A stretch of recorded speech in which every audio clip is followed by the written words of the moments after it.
Ya mana unaqamni kim oldi? Mana uni sana qilaman deb oluvdi. Ya o'zingni unaqang yo'q bola?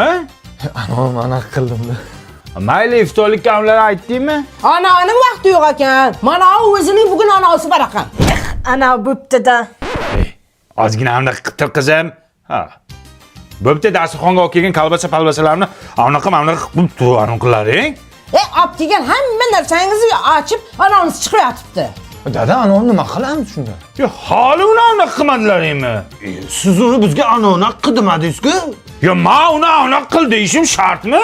O'zingizlardan bilib unaqa qilib tashlashim bo'lmaydimi, bola? Aytdim men senga o'sha ana qilaylik dedim. Ana nima qilding? Ana tagiga kiruvdim. Ana unaqa tegibdi.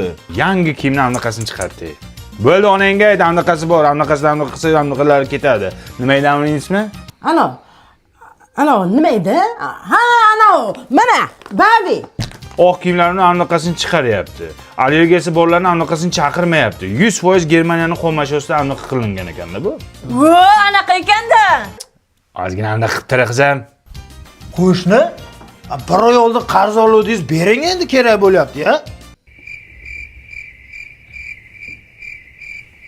Ha, sizlar anaqa o'ylaydinglar-ku, ha? Qo'shni bir oy oldin ana oluvdingiz, ana qiling endi, ana bo'lyapti o'zimga ham.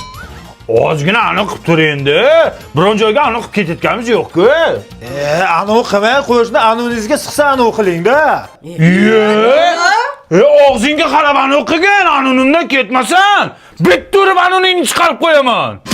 Hammaning ko'zi senda, to'lg'anasan jononim.